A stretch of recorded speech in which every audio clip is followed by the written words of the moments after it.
wabarakatuh. Halo semuanya, perkenalkan nama saya Lutfiana Nurlinda Istiqomah dengan NIM 22210144050. Video ini saya buat untuk memenuhi tugas ujian akhir semester mata kuliah membaca sastra. Sesuai judul, di sini saya akan mereview sebuah novel berjudul Tulisan Sastra karya Tenderlova. Sebelum saya mereview novel ini, saya akan terlebih dahulu membacakan salah satu part favorit saya dalam novel ini.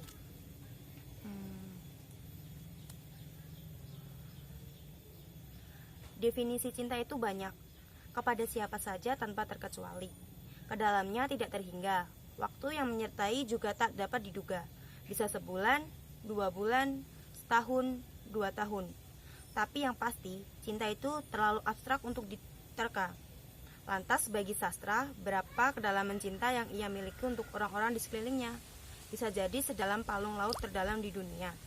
Lalu berapa lama ia akan menuntaskan cinta itu sendiri? Dia tidak tahu. Mungkin selamanya.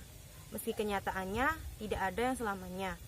Semua akan habis dan tuntas pada waktunya.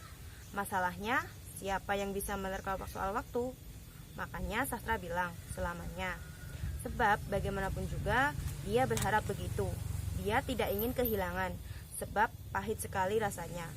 Sastra sudah pernah merasakannya sekali, dan sekarang dia tidak ingin kehilangan cinta yang lainnya. Meski kenyataannya gini, dia sendiri yang menciptakan kehilangan itu. Sejujurnya, dia tidak ingin meninggalkan, tapi pada akhirnya ia harus tetap pergi.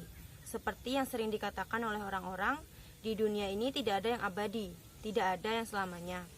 Sastra memutuskan untuk memandangi rumah itu sedikit lebih lama bersama kucing-kucing Jovan. Sebelum akhirnya dia benar-benar pergi dan tidak pernah kembali lagi.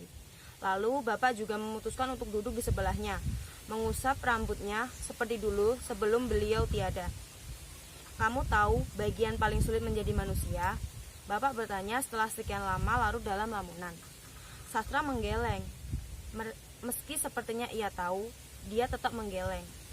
Bertanggung jawab menjadi manusia yang baik, katanya. Kita tidak pernah mengemis pada Tuhan untuk dilahirkan, Bang. Kita juga tidak tahu di keluarga yang bagaimana kita lahir dan dibesarkan. Tapi menginjak dewasa, kita punya pilihan untuk menjadi manusia yang seperti apa. Makanya Bapak selalu bilang, menjadi manusia yang baik itu tidak harus dengan kita punya banyak uang, jabatan tinggi, dan ketenaran. Setelah kita mati, bukan jabatan tertinggi milik kita yang orang-orang bicarakan, bukan berapa banyak uang yang kita tinggalkan, tapi hal-hal baik selama kita hidup. Itulah yang akan mereka bicarakan.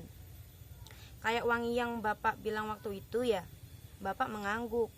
Iya, Abang pernah dengar istilah gajah mati meninggalkan gading, harimau meninggalkan belang, dan manusia mati meninggalkan nama? Pernah. Itulah Bang, setelah mati manusia akan meninggalkan 2 hal, nama yang baik atau nama yang buruk. Maka selagi manusia masih punya kesempatan untuk hidup, itu adalah kesempatan mereka untuk membuat keputusan apakah mereka akan berbuat baik atau berbuat jahat. Bapak pernah jadi orang jahat nggak? Pernah. Di dunia ini nggak ada titik di mana manusia tidak pernah berbuat salah, Bang. Tapi mau bagaimanapun, menyesal sekarang udah nggak ada artinya lagi. Mereka selalu bilang setiap orang wajar melakukan kesalahan. Memang karena kita ini cuma manusia biasa. Tapi sekecil apapun kesalahan itu selalu ada tanggung jawabnya. Mungkin tidak di dunia ini, bisa jadi di lain tempat. Seperti inilah biasanya sastra dan Bapak bicara berdua di teras rumah.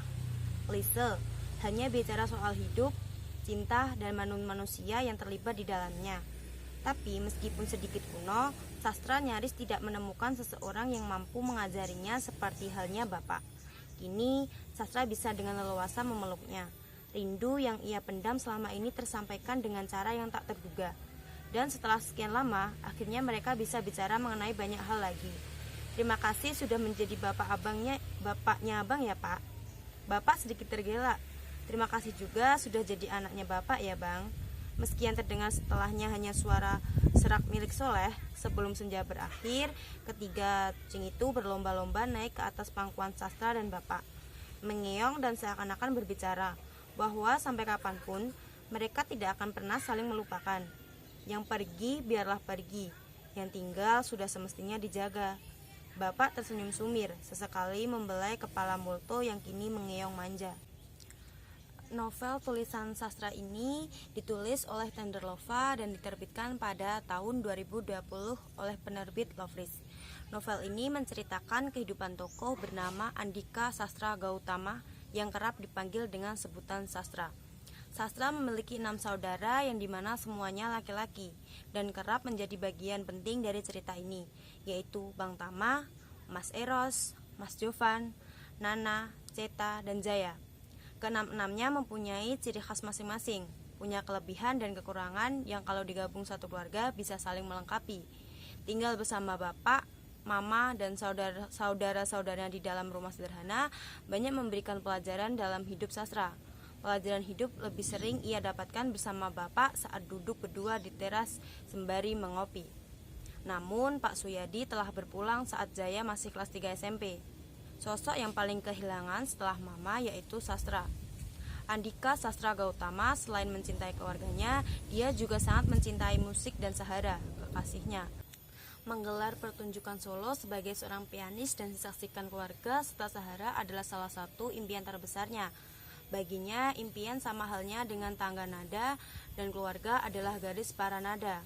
Sedangkan Sahara melengkapinya dengan jajaran not balok untuk menjadikannya lebih indah. Sastra tidak menyukai hujan. Katanya hujan itu identik dengan kegalauan. Sedangkan menurut Sastra, hujan adalah waktu yang tepat untuk horizontal body battery saving, alias mode rebahan. Perjalanan cinta Sastra dan Sahara tidak berjalan mulus, karena Sastra sangat mencintai Sahara dengan sepenuh hatinya dan menjadikan Sahara sebagai sumber penyemangatnya. Tidak mendapatkan balasan yang setimpal. Sastra hanya dijadikan pelarian semata oleh Sahara dari Jeffrey, mantannya yang playboy. Namun dengan seiring berjalannya waktu, dengan cinta Sastra yang tak pernah padam, Sahara perlahan mulai mencintai Sastra. Meski setelah itu keadaan tidak berpihak padanya. Sastra mengalami kecelakaan setelah mengantarkan Sahara pulang. Setelah kejadian itu, kehidupan Sahara berubah. Ia kehilangan arah, tertatih tanpa harapan, terkoyak atas takdir yang tak berperasaan.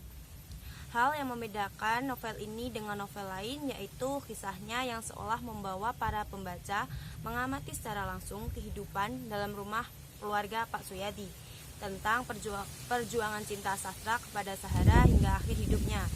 Bahasa yang digunakan dalam novel ini adalah prosa, yaitu berbentuk cerita yang bebas dan tidak terikat oleh rima. Artinya bahasa yang digunakan adalah bahasa sehari-hari. Kekurangan dalam novel ini adalah masih ada beberapa kesalahan penulis kata yang kurang sesuai dengan KBBI. Tetapi secara keseluruhan tidak terlalu mengganggu alur cerita yang sudah apik ini, sehingga pesan dan kesan yang ingin disampaikan penulis kepada pembaca dapat dicerna dengan mudah. Cukup sekian review dari saya. Mohon maaf jika ada salah kata. Sekian, wassalamualaikum warahmatullahi wabarakatuh.